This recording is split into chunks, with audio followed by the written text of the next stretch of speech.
that's the richest man in the world, and that's the burger I just made him. But there's a catch. The patty in that burger is made from this stuff.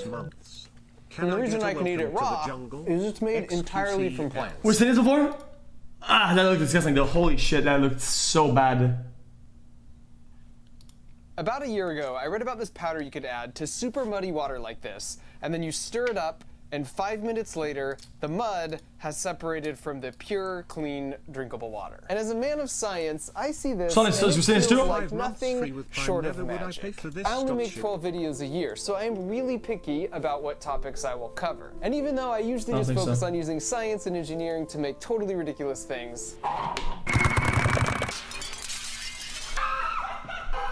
at least once a year, I try to make the case that these same science and engineering principles are also being used to actually change the world for the better. For example, last year I met with Manu Prakash from Stanford, who was disappointed to realize the typical microscope and centrifuge to diagnose malaria costs tens of thousands of dollars and needs to be plugged in. So he invented a paper microscope and a paper centrifuge that costs 68 cents. They can diagnose malaria and require no electricity. So today we're gonna find out how this was invented, how the heck it works, and how it's being used to help people all around the world. But first, to demonstrate this isn't some kind of smoke and mirrors trick, I located the nastiest water I could find near my house and met up with some intrepid field scientists. Today I'm joined by my friends Cole, Caden, Rainey, and Max. I promised them they could be in a video, but I didn't tell them which one or what we'd be doing. And here's the deal, guys. We need to go into that pond that's all gross and nasty and fill it up with muddy water. Can you do that?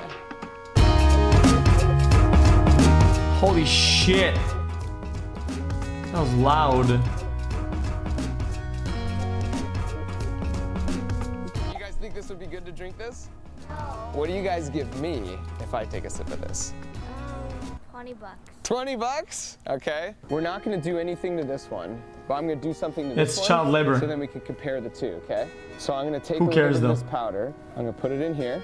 You guys see this? And then we're gonna take turns shaking it for like 5 minutes, okay?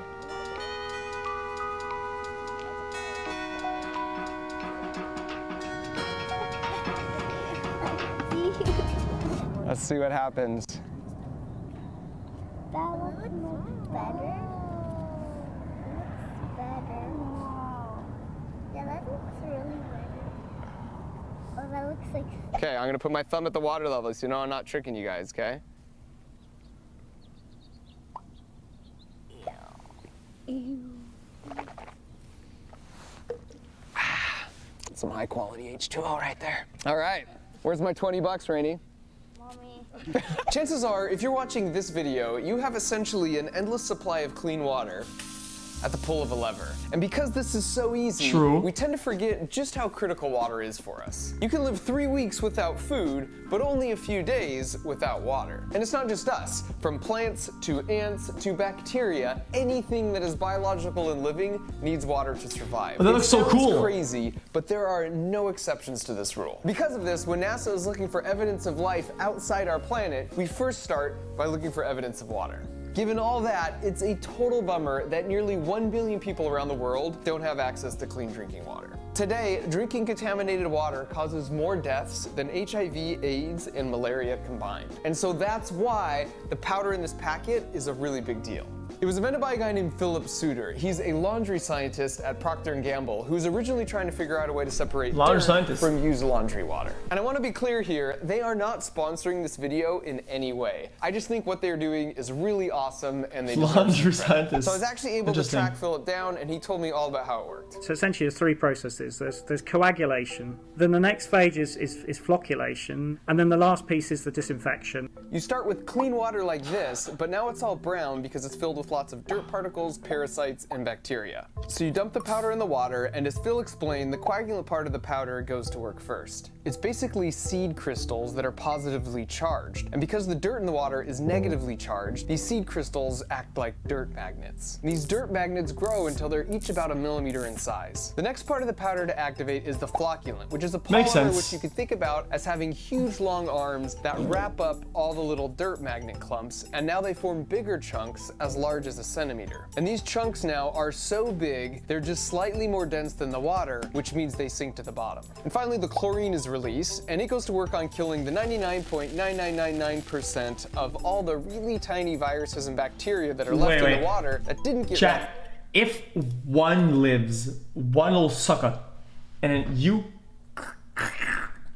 get it, is he gonna and make like a billion others and roll you over? Up and sink to the bottom. So now you're just left with safe drinking water at the top. And this isn't just some PR stunt for P&G. Since 2004, millions of people in over 90 countries have used these packets, and they've saved untold thousands upon thousands of lives. In fact, they've cleaned enough water to fill a swimming pool that is the typical 5 feet deep by 15 feet across. Only the length would need to stretch all the way across the United States over 13 times. These packets cost them pennies to make, which they sell at a loss, and that feels like the right thing to do. But it brings up the question, is there a case to be made beyond altruism, where it's in the best interest of the rich countries to help out the poor countries? And to answer this question, I wanted to speak with someone in the technology sector who had some experience in this kind of thing. And he's a bit of an obscure up-and-comer named Bill Gates. But first, I had to do a little bit of research in order to get myself up to Seattle.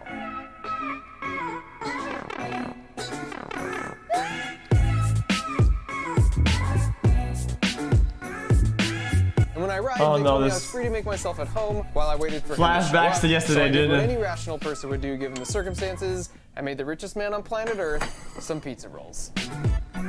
Hi. Oh, good to meet you. Yeah, thanks for doing this. They gave me free reign of your kitchen, and as a token of hospitality, I whipped up a batch of pizza rolls. Oh, wow. I'll try it. It's not what I normally eat. Try it. Don't waste food. Actually. They're kind of like lava in the middle. Not bad. Is it okay, right? All A little right, bit of cardboard. What do you got here? Don't put it aside. Because I wasn't Motherfucker only took one bite. What is your problem, man? He's wasting food. expecting you to actually eat one of those. Okay. Dick's Burgers. Love Dick's. I know you love. It's a Seattle phenomenon. Truth be told, I actually knew this after seeing a picture of him on Reddit. He's standing in line by himself to buy one of their hamburgers for less than $2. I hate to disappoint you. I knew Chelsea did that. There's no Dick's Burgers in here. Okay. We have some liquid refreshment. That's pretty dark looking. So I took out the powder and explained to him how it worked, and then I set up the bottles, and here's where we stood after a minute or two. Looks like we're making some progress, some although progress. the top there. What, I'd rather eat these than that so far. Like, why should we care about developing nations? Well, the amount of resource that rich countries spend in helping poor countries is pretty small. It's well less than 1% of their budget. I defend that because that money is so impactful. You're saving lives for less than $1,000 per life saved. If you help a country lift itself up, then countries like Indonesia, Vietnam, India get successful enough. They grow their economy so they no longer need aid. They graduate. Okay, look at this. Yeah, it's amazing the way that a small Isn't it crazy? amount of this thing. It's like magic. And I liked his answer that basically teaching a man to fish is better than just giving a man a fish. What about the extreme case of a person who's just super self-absorbed who might think, I just don't care if a poor country has a fish or not. It doesn't affect my daily life. I asked what he would say to that person. The benefits are strong, even if the pure humanitarian empathetic part isn't the key reason. So then Bill told me two main reasons we should try and help developing nations, even from a selfish standpoint. The first is for our own safety. If a poor country receives aid,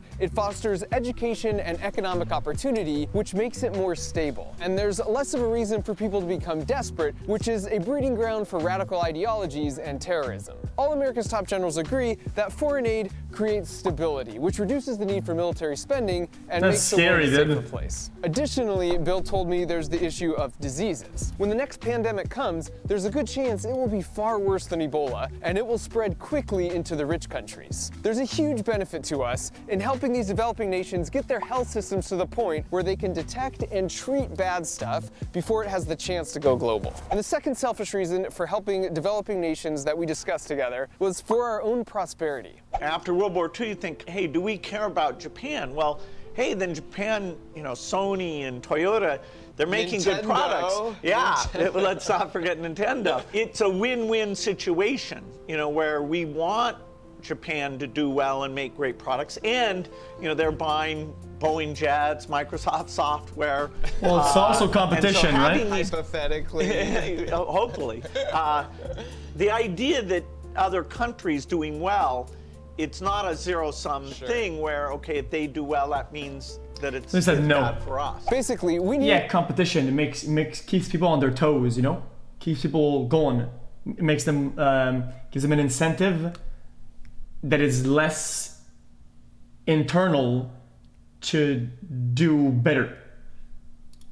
We need to get the Japanese back to a point where their brains could benefit the world again as quickly as possible. Otherwise, it's a waste of human capital, and the world never knows Super Mario Brothers. Which raises an interesting point. If you ask people who is the most intelligent person to ever live, you get various answers like these. Albert Einstein. How am I dumb? Albert Einstein. Albert Einstein. Albert Einstein. Einstein. Albert Einstein.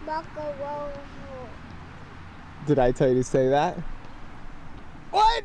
But the fact is, with 100 billion people to have ever lived on planet Earth, it's a statistical certainty that Albert Einstein wasn't the most intelligent human. It was some random person you've never heard of, probably born Yeah, they said me, but they cut the part out. That's what they told me. Spent most of their daily energy just trying to survive. And that's why these packets are a huge deal. When you have nearly 1 billion people spending their time just trying to find clean water every day, that's a huge waste of untapped brain power. Now, these packets and other aid efforts like them allow parents to stay healthy and gives them time to provide for their families, which gives their kids the opportunity to get educated, which in turn creates more opportunities for the following generation. And so eventually, over time, the entire world starts reaping the benefit from the contribution of this previously untapped human capital. And in this way, some massive breakthrough in solar technology, or maybe the cure to cancer or HIV, might come from a poor country who is just a developing nation today.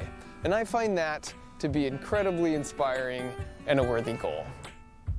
I want to thank Bill and Melinda Gates for partnering with me on this video. They just released the brand new Gates annual letter. That was a good video. I'll leave a link to it in the video description. It's a great read if you want to learn how life has and will continue to improve for the world's poorest. Plus, you get to be inspired by people who've just made it their life's mission to make the world a better place. You know, I get to learn a lot. You know, I'm going to be working on these diseases the rest of my life. Bill Gates, living legend, eater of pizza rolls. Yeah, not bad. That was fantastic. Thanks so much, Bill. Now we drink. Nah, he ain't gonna drink that. Come on, man. No shot. No shot he eats that. He drinks that. 17 months smile. Dude, he wouldn't even eat the pizza roll, man.